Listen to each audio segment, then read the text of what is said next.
November ಕ್ರಾಂತಿ ಕೈಪಾಳ್ಯದಲ್ಲಿ ನಡುಕ ಹುಟ್ಟಿಸಿರೋದಂತೂ ನಿಜ. ಆದರೆ ಡಿ ಕೆ ಶಿವಕುಮಾರ್ ದೆಹಲಿಯ ಭೇಟಿಯ ಬೆನ್ನಲ್ಲೇ ದೆಹಲಿಯತ್ತ ಸಚಿವರು ಈಗ ದೌಡಾಯಿಸ್ತಾ ಇದ್ದಾರೆ. ನಿನ್ನೆ ದೆಹಲಿಯಲ್ಲಿ ಡಿ ಕೆ ಶಿವಕುಮಾರ್ ಇದ್ದರು, ಆದರೆ ಇವತ್ತು ಇಬ್ಬರು ಸಚಿವರು ಡಿ ಕೆ ಶಿವಕುಮಾರ್ ಬೆನ್ನಲ್ಲೇ ದೆಹಲಿ ಕಡೆ ಭೇಟಿ ಕೊಡ್ತಾ ಇದ್ದಾರೆ. ದಿನೇಶ್ ಗುಂಡೂರಾವ್ ಮತ್ತು ಕೃಷ್ಣ ಬೈರೇಗೌಡ ಈ ದೆಹಲಿ ಪ್ರವಾಸವನ್ನು ಕೈಗೊಂಡಿರುವಂಥದ್ದು. ದೆಹಲಿಯಲ್ಲಿ ರಾಜ್ಯ ಕಾಂಗ್ರೆಸ್ ಉಸ್ತುವಾರಿಗಳನ್ನು ಭೇಟಿ ಮಾಡುವಂಥ ಸಾಧ್ಯತೆ ಇದೆ.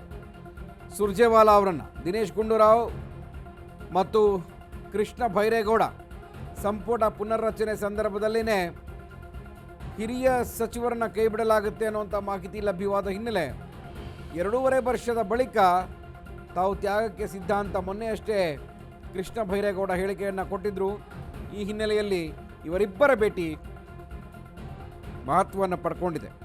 ಸಚಿವರ ದೆಹಲಿ ಪ್ರವಾಸ, 2.5 ವರ್ಷ, ಕ್ರಾಂತಿ, ಸಂಕ್ರಾಂತಿ, ನವೆಂಬರ್ ಕ್ರಾಂತಿ, ಇದೆಲ್ಲವೂ ಬಂದು ಹೋಗ್ತಾ ಇರುವಂತಹ ಒಂದೊಂದು ವಿಚಾರಗಳು. ಸಂಪುಟ ಪುನರ್ರಚನೆ ಆದರೆ ಹಿರಿಯ ಸಚಿವರಿಗೆ ಕೊಕ್ ಕೊಡುವಂತಹ ಸಾಧ್ಯತೆ ಇದೆ. ಹಾಗಾಗಿ ಕರ್ನಾಟಕ ರಾಜ್ಯ ಕಾಂಗ್ರೆಸ್ ಉಸ್ತುವಾರಿ ಸುರ್ಜೇವಾಲಾ ಜೊತೆ 1-to-1 ಭೇಟಿಗೆ ಇಬ್ಬರೂ ಸಚಿವರು ತೆರಳಿದ್ದಾರೆ ಅನ್ನುವಂತಹ ಮಾಹಿತಿ ಲಭ್ಯ ಆಗಿದೆ. ಕ್ರಾಂತಿ ಫಿಕ್ಸ್ ಅನ್ನುವಂಥದ್ದಾದರೆ ಅದು ಮುಖ್ಯಮಂತ್ರಿಗಳ ಸಮೇತವಾಗಿನ ಅಥವಾ ಕೇವಲ ಸಚಿವ ಸಂಪುಟ ಮಾತ್ರನಾ? ಇದು ಬಹುತೇಕ ಕಾಂಗ್ರೆಸ್ ಪಾಳೆಯದಲ್ಲಿಯೇ ಕನ್ಫ್ಯೂಷನ್ಸು.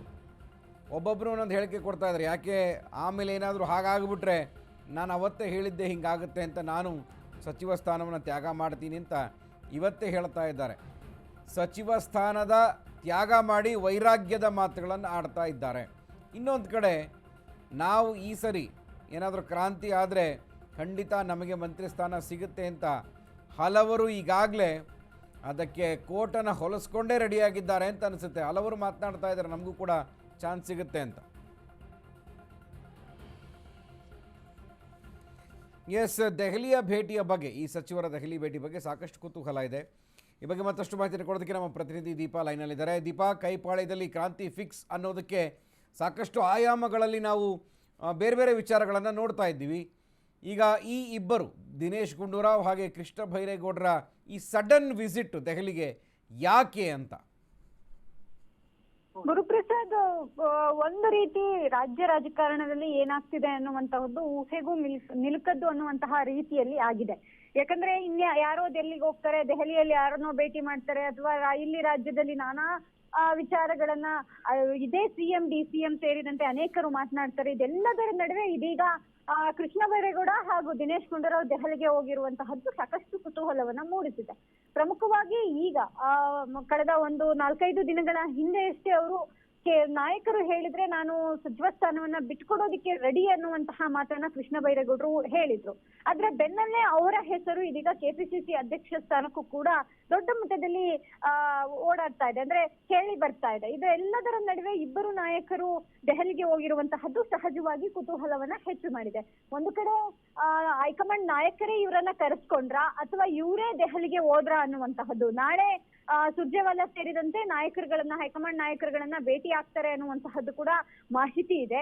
ಆದ್ರೆ ಇದೆಲ್ಲದರ ನಡುವೆ, ಇಷ್ಟೆಲ್ಲ ಡೆವಲಪ್ಮೆಂಟ್ ನಡುವೆ ದೆಹಲಿಗೆ ಇಬ್ಬರು ನಾಯಕರು ಒಟ್ಟಿಗೆ ಹೋಗಿದ್ದಂತಹದ್ದು ಯಾಕೆ ಅನ್ನುವಂತಹ ಪ್ರಶ್ನೆ ಕೂಡ ಇಲ್ಲಿ ಮೂಡ್ತಾ ಇದೆ. ನಾಳೆ ಸುರ್ಜೇವಾಲಾ ಸೇರಿದಂತೆ ನಾಯಕರುಗಳನ್ನ ಭೇಟಿ ಮಾಡಿದ ಬಳಿಕ ಏನ್ ಮಾತಾಡ್ತಾರೆ ಅಥವಾ ಏನ್ ನಡೆದಿದೆ ಒಳಗಡೆ ಅನ್ನುವಂತಹದ್ದು ಗೊತ್ತಾಗ್ಬೇಕಾಗಿದೆ. ಆದ್ರೆ ಈ ನಾಯಕರುಗಳು ಅಂದ್ರೆ ಇಷ್ಟು ದಿನ ಸದ್ದು ಗದ್ದಲ ಇಲ್ಲದೆ ಇರುವಂತಹ ಅಥವಾ ತಮ್ಮ ಹೆಸರನ್ನ ಎಲ್ಲೂ ಕೂಡ ಈ ಇಬ್ಬರ ಹೆಸರು ಕೇಳಿ ಬರದೇ ಇರುವಂತಹ ಹುದ್ದೆಗಳಿಗೆ ಇದೀಗ ಮತ್ತೊಮ್ಮೆ ಆ ಒಂದು ಹುದ್ದೆಗಳಿಗೆ ಹೆಸರು ಕೇಳಿ ಬರ್ತಾ ಇರೋ ಬೆನ್ನಲ್ಲೇ ದೆಹಲಿಗೆ ಭೇಟಿ ನೀಡಿರುವಂತಹದ್ದು ಕುತೂಹಲ. ಈಗ ನಿನ್ನೆ ಡಿ ಕೆ ಶಿವಕುಮಾರ್ ದೆಹಲಿಗೆ ಹೋಗಿದ್ರು.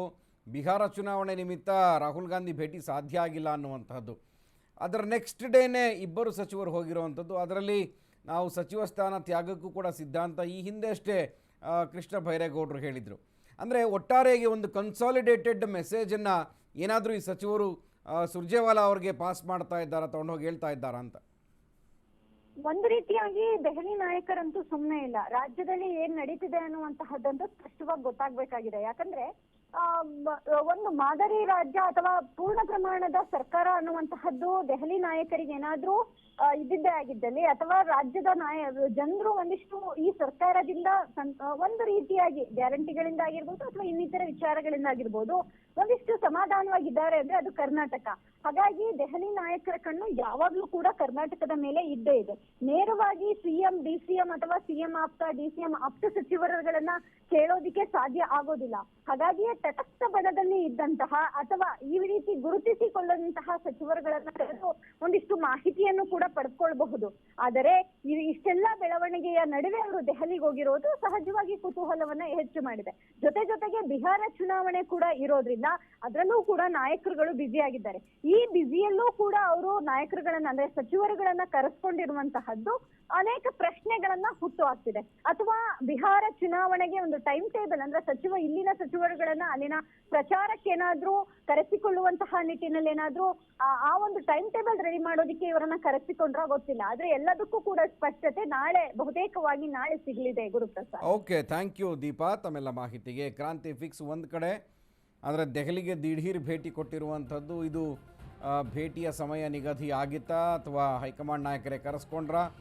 ಸೊ ಏನು ಮೆಸೇಜನ್ನು ಕೊಡಲಿಕ್ಕೆ ಅಲ್ಲಿಗೆ ಹೋಗಿದ್ದಾರೆ ಅನ್ನುವಂಥದ್ದು ಸಾಕಷ್ಟು ಕುತೂಹಲವನ್ನು ಕೆರಳಿಸಿದೆ. ಮತ್ತು ಈ ಭೇಟಿ ರಾಜ್ಯ ಕಾಂಗ್ರೆಸ್ಸಿಗೆ ಬಹಳ ಮಹತ್ವದ್ದು ಕೂಡ.